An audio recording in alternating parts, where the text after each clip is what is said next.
নমস্কার, আজকে আমি বানাচ্ছি আলুর চপ। এর জন্য কী কী উপকরণ লাগবে: সেদ্ধ করা আলু, কুচনো পেঁয়াজ, এটা চিনেবাদাম, রসুন পেস্ট করা, ধনেপাতা, বেসন,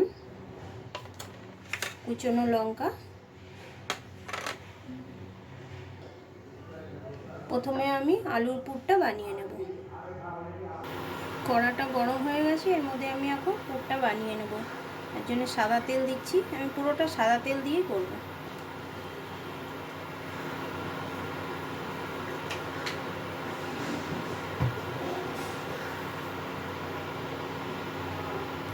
তেলটা গরম হয়ে গেছে, এর মধ্যে পেঁয়াজটা দিয়ে দেবো, একটা বড় মাপের পেঁয়াজ।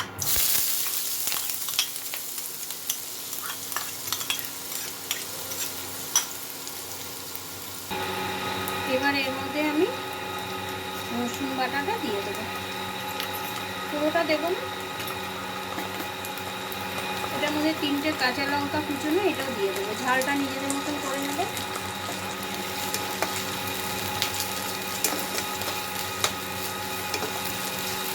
মশলাটা একটু ভেজে নিতে হবে। এর মধ্যে আমি এখন হলুদ গুঁড়ো দিয়ে দেবো,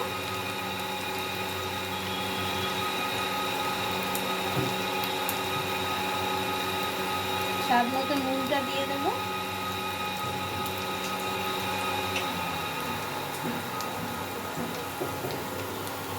অল্প একটু চিলি ফ্লেক্স দিয়ে দেবো।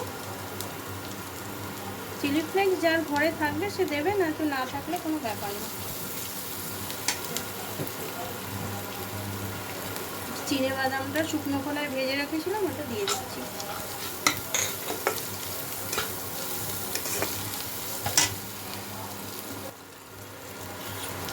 এর মধ্যে সামান্য একটু বেসন দিয়ে দেবো, অল্প একটু বেসন, 1 চামচের মতন দিয়ে দিলাম। এটাকে ভালো মতো মিশিয়ে নেব।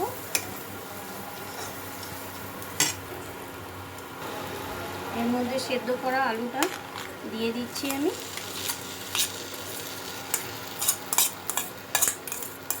দিয়ে ভালো মতো মশলার সাথে মিশিয়ে নেব।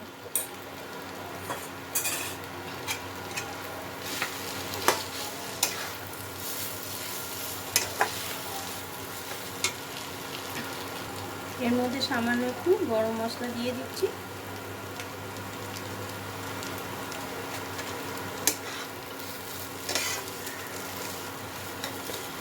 আর এই কুচনো ধনেপাতাটা দিয়ে দেব।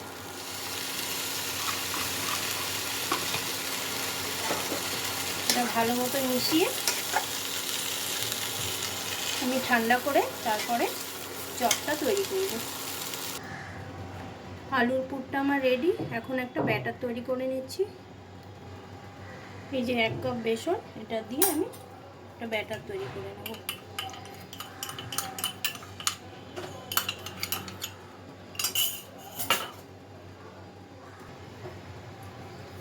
এই বেসনের মধ্যে নুন দিয়ে দিচ্ছি সামান্য,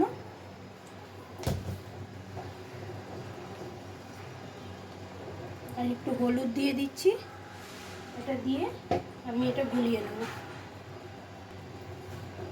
আমি জল দিয়ে ব্যাটারটা তৈরি করে নিচ্ছি। বেশি পাতলাও হবে না, বেশি গাঢ়ও হবে না। এইভাবে বানিয়ে ব্যাটারটা বানিয়ে নিচ্ছি।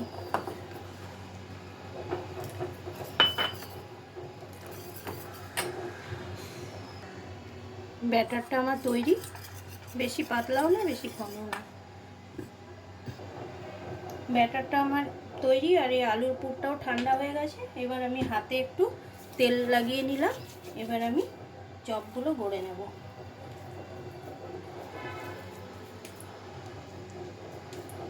যে যেরকমভাবে পারবে সাইজ দেবে। আমি তো গোল করে করছি, তো পারলে লম্বাও করবে। এরকম পাতলা পাতলা করে, এই যে এইভাবে পাতলা পাতলা করে আমি তৈরি করে নিচ্ছি।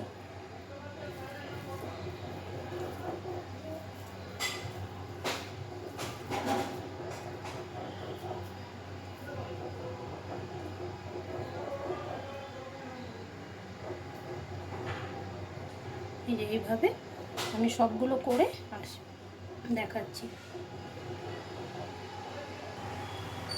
চপগুলো আমি গড়ে নিয়েছি, এবার আমি ভেজে দেখাচ্ছি।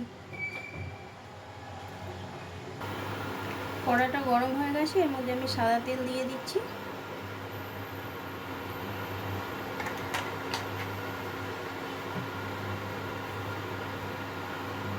তেলটা গরম হয়ে গেছে, এবার আমি একটা একটা করে চপ এর মধ্যে দিয়ে ভেজে নেব।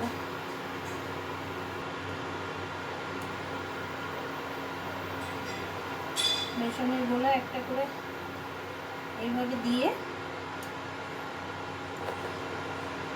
আমি এইভাবে ছেড়ে দেব।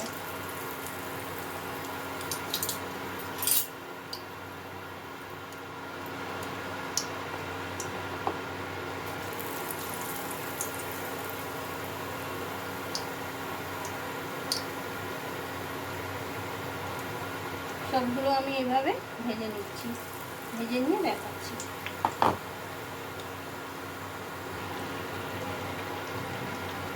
চপগুলো এই একটা সাইড আমি উল্টে দিচ্ছি।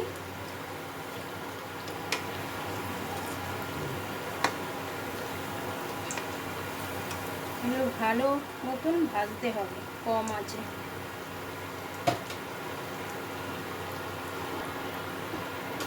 চপগুলো আমার ভাজা হয়ে গেছে, এবার আমি তুলে নেব। এইভাবে লাল লাল করে ভেজে নিতে হবে।